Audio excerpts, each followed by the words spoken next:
Assalamualaikum warahmatullahi wabarakatuh. Salam sejahtera semuanya.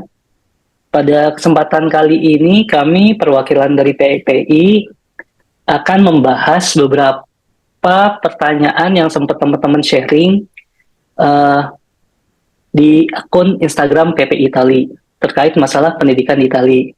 Namun sebelum kita memulai membahas pertanyaan tersebut, saya ingin memperkenalkan diri dulu. Jadi pada saat kesempatan kali ini, saya dan teman saya akan membahas terkait pendidikan di Itali. Dari saya, nama saya Amor Bayu. Saat ini saya sedang berkuliah S2 di Itali di Universitas Bologna Business School dengan jurusan Master di Human Research Organization. Dan teman saya Iya, halo teman-teman semua. Perkenalkan, saya Nadifa Rehana. Sekarang saya studi S2 di University of Padova, jurusannya Sustainable Chemistry and Technology for Circular Economy. Ya, mungkin Amar kita langsung mulai aja kali ya tentang ngejelasin tentang pendidikan di Italianya. Mungkin boleh dimulai dari Amar dulu. boleh. Oke.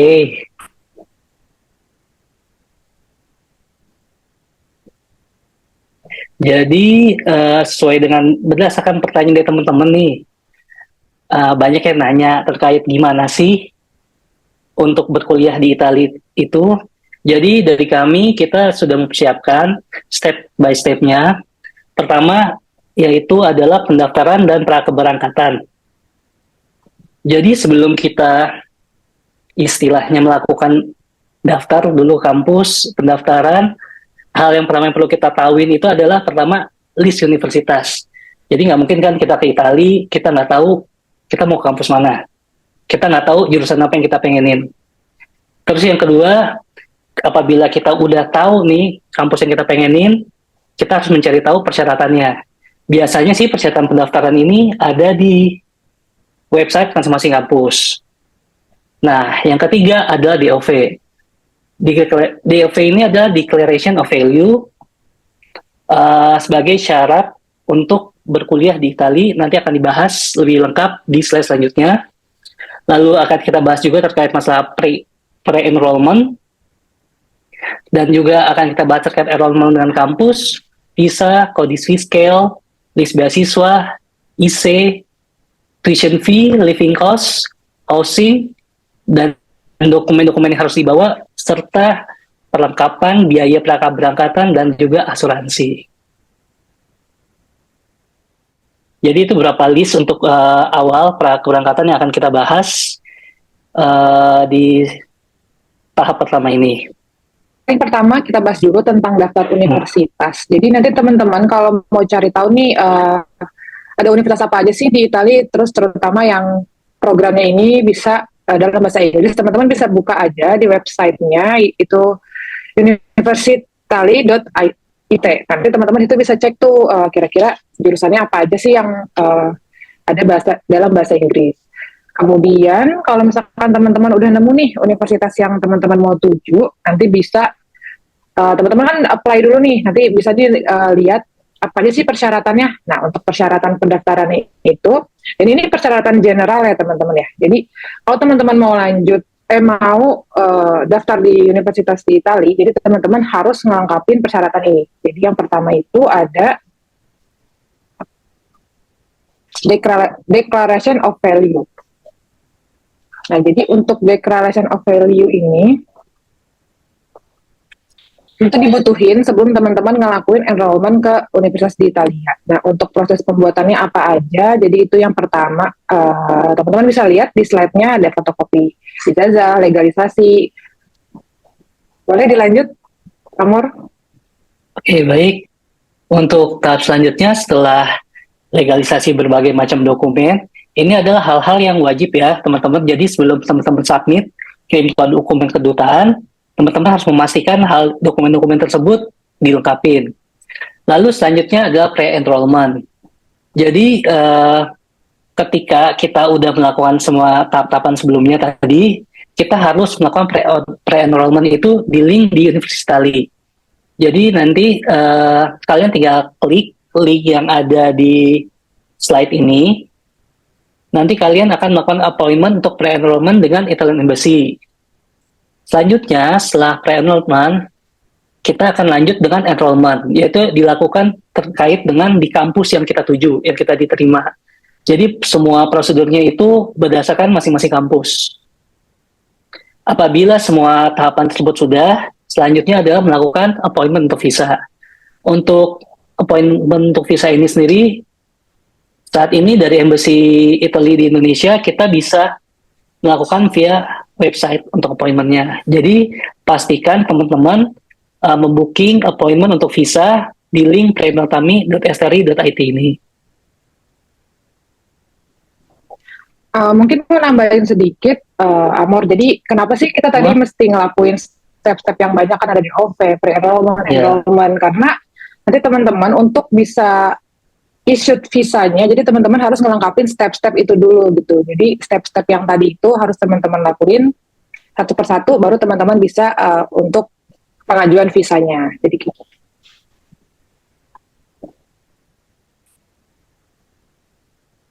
Iya, benar. Jadi pastikan dulu buat teman-teman untuk melengkapin hal-hal tersebut. Lalu selanjutnya, nah untuk selanjutnya ini ada kodis fiskale. Nah, jadi kalau untuk kodis fiskale ini apa sih gitu kan? Mungkin teman-teman baru dengar juga. Jadi nanti semua proses yang di Italia ini teman-teman bakal butuh nih. Jadi ini kayak suatu seperti NIK gitu. Jadi semua proses administrasi di Italia teman-teman mesti nyantumin nomor kodis fiskale ini. Nah, ini nanti bisa didapetin setelah teman-teman ngirim form dan dokumen ke embassy di Italia gitu. Mungkin selanjutnya kita bahas tentang list beasiswa kali ya, Amor ya. Jadi mungkin teman-teman pada banyak nih yang penasaran tentang list beasiswa. Ya, boleh mau nambahin ini masalah kode fiskal. Jadi kode fiskal ini selain bisa dibuat di embassy di Italia di Jakarta, jadi teman-teman jangan takut juga, misalnya teman-teman udah mepet nih jadwalnya berangkat ke Italia gitu istilahnya, sedangkan kode fiskal masih belum keproses nih di embassy Italia. Soalnya kita tahu sendiri ya, nah tahun kita kan lumayan padat ya kemarin ya pas kita mau berangkat kan, jadi masih banyak beberapa anak yang kode fiskalnya nggak jadilah, belum jadi pada saat di Jakarta. Teman-teman nggak usah takut, di Itali pas teman-teman sampai teman-teman bisa proses, dan itu cepet banget, 1 hari langsung jadi kok kalau di Itali. Jadi nggak perlu takut, tapi pastiin teman-teman harus punya kode fiskal ketika teman-teman sampai di Itali. Itu aja. Oke, selanjutnya kita akan bahas beasiswa ya berarti ya. Ya betul. Jadi, mungkin teman-teman pada penasaran nih apa beasiswa yang ada di Italia gitu. Mungkin dari Amor boleh nih dijelasin tentang beasiswa. Jadi sebenarnya teman-teman, beasiswa untuk kuliah di Italia itu banyak banget. Banyak banget. Jadi pilihannya baik yang parsial, full, ataupun dari kampusnya masing-masing. Jadi yang pertama ada beasiswa dari pemerintah, yaitu dari pemerintah Italia sendiri, mereka mengeluarkan 2 beasiswa dari negara Italia, yaitu MAICI Scholarship, yang mencakup untuk perkuliahan di S2 dan S3. Teman-teman bisa ngecek sebenarnya jadwal-jadwalnya itu setiap tahunnya pembukaannya bulan kapan deadline-nya. Itu teman-teman bisa cek di studiinitaly.stri.it. Jadi teman-teman nanti di situ bisa baca persyaratan, deadline, dan semuanya secara detail. Yang kedua adalah Invest Your Talent Scholarship. Ini sama, ini beasiswa dari pemerintahan Italia juga untuk S2 dan S3. Hal ini sama dengan MAICI, tetapi ada beberapa perbedaan terkait masalah requirement-nya. Jadi teman-teman nanti bisa cek perbedaannya, itu ada di website-nya juga, di investyourtalentapplication.stri.it. Selanjutnya adalah LPDP, ini dari pemerintahan kita sendiri. Jadi di LPDP dari Indonesia juga mengcover untuk beasiswa perkuliahan S2 dan S3. Ya teman-teman bisa tahu sendiri, untuk mencari info tentang beasiswa LPDP kayaknya udah umum banget lah di Indonesia. Teman-teman bisa cari tahu sendiri pembukaannya tiap bulan kapan saja, soalnya yang saya tahu setahun bisa 2 kali. Tapi teman-teman bisa cek di websitenya di lpdp.kemenku.go.id. Mungkin Nat ada yang mau nambahin, Nat? Kayak cukup ya kalau untuk beasiswa Cukup. generalnya. Mungkin aku nambahin ini nih, yang beasiswa kampusnya. Jadi Nah, teman-teman mungkin nggak usah khawatir, nanti kalau misalkan beasiswanya nggak cuma itu aja kok gitu kan. Nah, setiap kampus di Italia itu rata-rata udah punya beasiswa sendiri untuk studentnya. Nah, kayak ini contohnya ada Universitas Padova. Jadi teman-teman bisa cek aja di websitenya, Trento, Foscari, Venezia, sama Politecnico di Milano.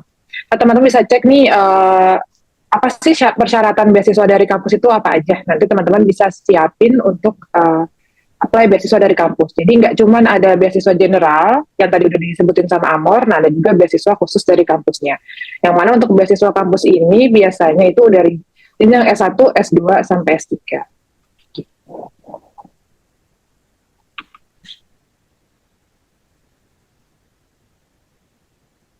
oh iya, paling mau nanya nih, Nat, yang membedakan beasiswa kampus sama beasiswa pemerintah itu apa sih? Apakah beasiswa kampus mencakup juga nih masalah stipend dan kayak biaya hidup living cost? Biasanya mereka mencakup nggak sih, Nat? Beberapa kampus? Oh, kalau bedanya biasanya sih teman-teman nanti bisa cek aja ya kalau misalkan Nah, untuk beasiswa general sama beasiswa kampus itu biasanya beasiswa kampus ini ada beberapa yang nggak di cover kayak misalkan beasiswa kampus ini cuman ada dia waiver tuition fee terus abis itu ada dapat dom kalau kampus tapi dia nggak ngasih allowance per bulan ya tapi ada juga yang semua di cover allowance tuition fee sama ya semuanya di cover. Jadi teman-teman bisa nih cek aja satu-satu gitu. Kira-kira beasiswa ini nggak cover semuanya nggak gitu. Itu sih paling kalau yang general biasanya ini dia udah nge-cover semua kebutuhan dari kampus, dari tuition tuition fee kampus, terus per bulannya. Cuman bedanya yang general ini, kalau biasanya mereka ada yang perlu untuk renew beasiswa, dan ada juga yang nggak perlu gitu. Jadi teman-teman udah dapat sekali beasiswa, ya udah selama 2 tahun atau 4 tahun 2 tahun teman-teman studi itu nggak perlu renew. Cuman ada beberapa beasiswa yang emang teman-teman perlu di renew. Cuman nanti teman-teman bisa sih cek-cek aja syarat-syaratnya apa aja sih untuk beasiswa tersebut di websitenya tadi yang udah kita sebutin. oke. Selanjutnya kita akan membahas ke bagian selanjutnya. Supaya teman-teman lihat ya, ini sebenarnya setiap kampus memiliki beasiswanya masing-masing. Jadi pastiin aja teman-teman ngikutin step yang tadi kita bahas. Yang kita bahas tadi, tentu dulu kampus. Setelah teman-teman tahu kampus mana yang teman-teman mau, teman-teman cek. Di situ pasti ada section buat masalah scholarship dan teman-teman bisa baca detail. Selanjutnya, kita tahu tadi kan ada beasiswa dari pemerintah Italia. Jadi itu dari negara Italinya. Selain itu di Italia pun ada beasiswa regional atau yang biasa kita sering sebut mungkin DSU. Jadi masing-masing regional di Italia itu menawarkan beasiswa untuk nominalnya ataupun kuotanya ini setiap tahunnya berbeda-beda. Jadi pastikan juga teman-teman cek di websitenya DSU masing-masing atau di beasiswa regional masing-masing. Kak, gimana sih bisa tahu aku regional mana? Sebenarnya gampang, teman-teman cek dulu kampus teman-teman di mana, teman-teman cari tahu dia di provinsi mana. Ini kalau teman-teman udah tahu provinsinya di mana, misalnya kayak saya di Bologna Business School itu di Emilia Romagna. Teman-teman tinggal Google DSU Emilia Romagna. Nanti itu akan muncul link-link terkait DSU regional Emilia Romagna. Tinggal teman-teman klik aja. Nanti di situ bakal udah jelas lah istilahnya apa namanya, masalah deadline-nya, coverannya berapa, dan dokumen apa aja yang harus disubmit. Karena beasiswa regional ini mengcover selain biaya kuliah dan juga kita mereka juga memberikan bantuan biaya hidup lah istilahnya lah, uang cash sebesar kayak ini tahun kemarin kurang lebih 4.300 euro, dan juga ada fasilitas lainnya. Ya, setiap DSU beda-beda. Tapi beasiswa regional ini berlaku hanya untuk 1 tahun apabila teman-teman sudah dapat. Nah, tapi persyaratannya yang paling penting terkait beasiswa regional atau DSU ini adalah teman-teman harus memiliki dokumen IC. Untuk dokumen IC ini sendiri nanti akan dibahas di sama Nat. Ya, silakan Nat. Ya. Nah, untuk ISE ini apa sih? Jadi kan tadi udah dijelasin ya sama Amor, ada beasiswa regional. Nah, untuk teman-teman bisa dapat beasiswa regional ini, teman-teman mesti nyantumin ISE. ISE ini dokumen yang menunjukkan indikator kondisi ekonomi sebuah keluarga. Nah, caranya gimana sih Kak? Cara bikin ISE-nya? Nah, yang pertama itu bisa siapin dokumennya. Nah, dokumennya apa aja? Jadi yang pertama ada kartu keluarga, SIP gaji orang tua, atau pajak penghasilan orang tua, kemudian pajak bumi dan bangunan, kemudian rekening koran orang tua. Terus dokumen-dokumen itu teman-teman mesti legalisir di instansi terkait. Jadi kalau misalkan kartu keluarga, teman-teman harus legalisir di kecamatan, slip gaji harus di kantor pajak, kayak gitu. Nah, ini juga bisa dilakukan legalisir oleh notaris. Nah, kemudian setelah teman-teman legalisir di notaris atau di instansi terkait, teman-teman itu melakukan legalisir di Kemenkumham. Nah, teman-teman bisa cek aja cara legalisirnya gimana di websitenya Kemenkumham. Nah, kemudian untuk apa sih manfaat ISE ini? Nah, untuk manfaat ISE ini, jadi yang pertama, teman-teman bisa apply beasiswa regional, ataupun nanti teman-teman bisa dapat reduction in tuition fee, kemudian juga bisa dapat reduction di kebutuhan biaya lainnya. Salah satu contohnya ini teman-teman bisa dapat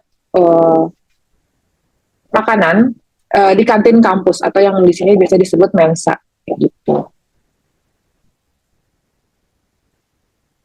Nah, terus teman-teman pasti pada penasaran kan, kira-kira emang berapa sih tuition fee di Itali, kemudian living cost-nya berapa? Mungkin dari Amor akan dijelasin nih, kira-kira tuition fee-nya berapa sih, terus sama living cost-nya kira-kira kita butuh spare berapa nih untuk per bulannya di Itali. Oke, baik. Jadi terkait masa tuition fee nih, sebenarnya tuition fee di universitas di Italia ini selama teman-teman apply-nya di negeri ya, biasanya universitas negerinya di Italia, rate-nya itu per tahunnya dari gratis 0 sampai dengan 3.000 euro per tahunnya. Tapi ini juga kita harus mencantumkan dokumen IC kita, sehingga kita bisa dapat reduction fee. Tapi ya itu, pastikan dulu ya teman-teman masalahnya terkait kampusnya masing-masing. Jadi kalian harus cross-check terlebih dahulu semuanya. Karena setiap kampus memiliki peraturan berbeda-beda. Itu yang harus teman-teman ingat. Jadi benar-benar baca semuanya terkait tentang kampus yang teman-teman ingin tuju. Dan hati-hati juga, jangan sampai teman-teman kalau misalnya ingin dapat rate istilahnya yang tuition fee-nya di bawah 5.000, berarti teman-teman better untuk apply di universitas negeri, jangan sampai teman-teman apply untuk universitas swasta. Karena di Italia ada juga beberapa universitas swasta yang bagus, dan mereka secara tuition fee lebih mahal dibandingkan universitas-universitas negeri di Italia. Lalu terkait biaya hidup nih, sebenarnya untuk biaya hidup ini tergantung personal atau individual masing-masing. Gimana gaya hidupnya masing-masing teman-teman. Secara general sebenarnya secara sebulan itu 500 sampai 900 euro itu setiap bulannya sudah cukup untuk mencakup kayak istilahnya makan, terus transportasi, dan sejenisnya itu sudah cukup. Tapi kalau masalah terkait masalah tempat tinggal, ini teman-teman harus cross-check lagi nih ya.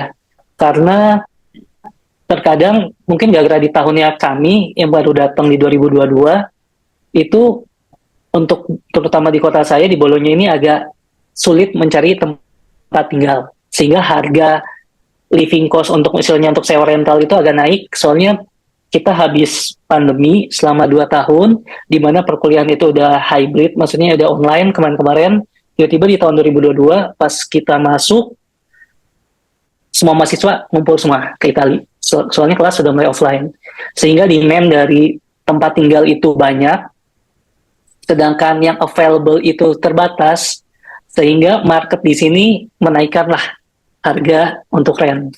Jadi untuk masa rent ini, teman-teman bisa cross-check sebenarnya, ada di Facebook, teman-teman bisa cek di Facebook dan beberapa website lainnya, terkait masalah tempat tinggal untuk di Itali, untuk memastikan istilahnya berapa sih rate terkini, jadi teman-teman bisa dapat bayangan. Tetapi untuk biaya makan, asuransi, dan juga istilah transportasi, 500 sampai 900 euro udah jelas tercover lah ini semuanya. Untuk bulanan ya teman-teman. Lalu, nah ini yang tadi kita bahas, masalah housing. Jadi teman-teman, apabila teman-teman sudah terima nih istilahnya di Itali, udah dapat LOA, teman-teman bisa penasaran nih, mau ngecek housingnya di sana kayak gimana, cek di website-website ini up to date kok masalah websitenya, teman-teman bisa lihat istilahnya range-range biaya tempat tinggal di Italia, seperti itu. Lalu selanjutnya ini nih, barang-barang apa aja sih yang harus dibawa dan juga dokumen-dokumen apa sih yang diperlukan, Nat? Apa aja nih, Nat, yang dibutuhkan, Nat? Nah, jadi kan teman-teman misalkan udah siap semua nih, tinggal berangkat. Nah, teman-teman yang barang yang perlu teman-teman bawa, mungkin ini beberapa yang lumayan penting ya, kayak baju hangat, jaket, kupluk, sarung tangan, obat-obatan teman-teman, kacamata, terus mungkin makanan dan bumbu Indonesia gitu kan. Nah, terus dokumen yang penting yang mesti teman-teman bawa itu ada paspor dan visa, kemudian LOA, DOV,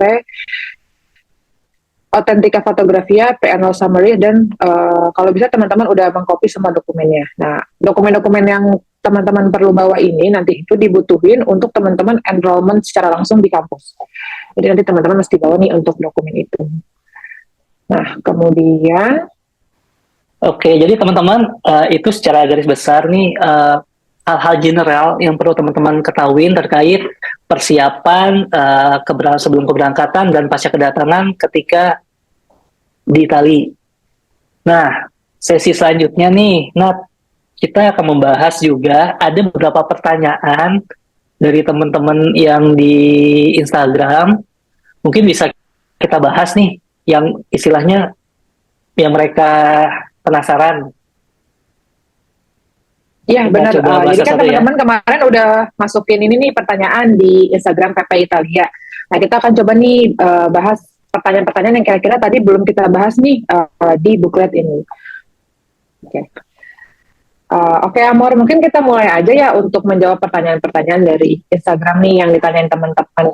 Nah, yang pertama, apakah ada organisasi untuk international student di kampus? Mungkin dari Amor bisa nih dijelasin sedikit. Oke, jadi kalau terkait masa kegiatan internasional nih, maksudnya terkait organisasi. Sebenarnya di Italia ini ada juga organisasi internasional seperti ISEC. ISEC ini ada juga di Indonesia, jadi teman-teman gak usah takut masalah apabila teman-teman ingin berkembang, ikutan kegiatan internasional, di Italia juga ada kok. Salah satu contohnya adalah ISEC, seperti itu. Nah, pertanyaan kedua nih, Nat, dari teman-teman, boleh nggak minta tips dan triks untuk cari tahu kampus dengan program yang kita mau? Lalu gimana cara mempermudah kita nih mau pilih university yang mana yang cocok untuk kita nih, Kak? Seperti itu. Ya, oke. Jadi untuk tips and trik nyari program studi yang teman-teman mau, jadi nanti kan tadi kita udah jelasin nih, teman-teman bisa buka universitas yang menawarkan dalam bahasa Inggris itu apa aja di universitali.it. Nah, teman-teman bisa lihat tuh listnya di sana. Kira-kira ada jurusan nggak nih yang teman-teman merasa cocok gitu dengan keinginan teman-teman. Nah, untuk mempermudah teman-teman dalam milih jurusan, mungkin teman-teman harus bikin dulu nih list dari teman-teman ini maunya nanti lanjut studi, mau belajar yang seperti apa, misal mau ke yang arah sains, ke arah riset, atau mungkin teman-teman mau ke arah sosial gitu. Nanti teman-teman bisa melihat dari keinginan teman-teman apa, terus nanti teman-teman bisa buka course dari masing-masing jurusan itu kira-kira matkulnya ada apa aja sih. Nanti teman-teman bisa lihat tuh di situ, misalkan ada course tentang law-nya, ada tentang polisinya, itu teman-teman sekarang. Jadi teman-teman bisa nih lihat detailnya, kayak gitu sih untuk mempermudah teman-teman dalam cari jurusan yang cocok. Oke, nah, Kemudian kita lanjut. palingan saya mau nambahin nih terkait buat calon-calon yang mau datang ke Italia mau belajar. Tadi benar yang kata Nadifa tadi. Yang pertama ini perlu teman-teman ingat nanti bahwa untuk kuliah lanjut masuk S2 ini adalah komitmen ya teman-teman. Jadi teman-teman ini kuliah ini komitmen, bukannya main-main. Jadi teman-teman akan terikat 2 tahun untuk S2 yang biasa dan 1 tahun untuk S2 yang profesional. Jadi jangan sampai teman-teman hanya karena ingin kuliah ke luar negeri, teman-teman hanya asal milih jurusan lah, asal milih kampus. Soalnya teman-teman akan selama 2 tahun terikat ya. Jadi benar-benar banget, benar kata Nadifa tadi, cari tahu apa sih yang teman-teman pengenin, jurusan apa yang benar-benar teman-teman suka. Misalnya teman-teman suka manajemen atau nggak MBA, buka kampusnya teman-teman. Misalnya teman-teman udah tahu nih, oh aku mau MBA misalnya di Universitas A. buka websitenya, teman-teman cek mata kuliahnya, subjek-subjeknya. Teman-teman suka apa enggak? Ternyata teman-teman cuma tahu MBA keren, MBA keren. Ternyata teman-teman nggak suka statistik, nggak suka data analitik. Percuma. Jadi pastiin dulu nih teman-teman apa yang teman-teman mau. Teman-teman Google, browsing, cari tahu semuanya seperti itu sih, Nat.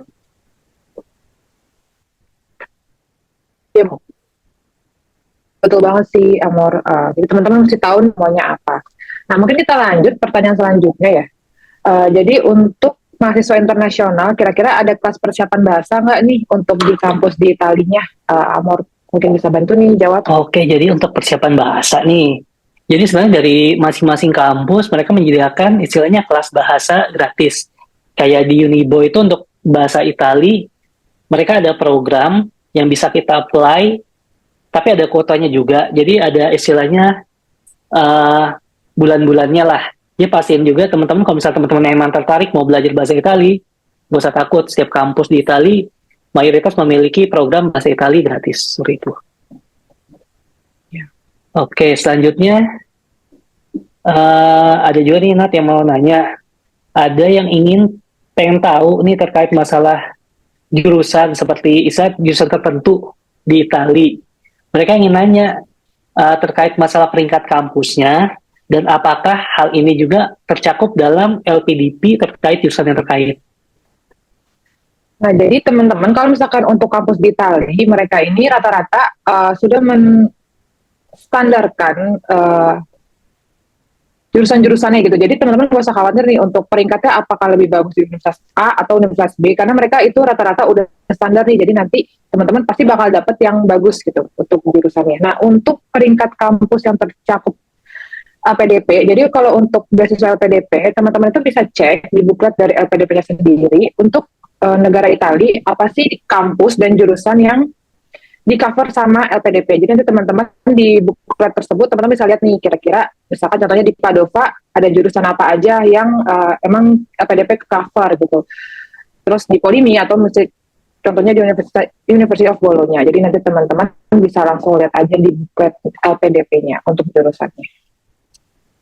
Oke teman-teman, jadi tadi ya semua hal yang sudah kita bahas terkait masalah pendidikan di Itali dari keberangkatan sampai tiba di Itali. Terima kasih banget untuk teman semua yang udah memberikan pertanyaan di Instagramnya PPI. Dan apabila teman-teman ingin mencari tahu info lebih dalam lagi, silakan teman-teman cek istilahnya di website kampus masing-masing, dan teman-teman bisa cek juga website terkait beasiswa seperti yang tadi sudah kita sebutkan beberapa beasiswa. Teman-teman bisa cek di link tersebut terkait informasi beasiswa dan masalah pendaftaran dan semuanya. Silakan teman-teman cek.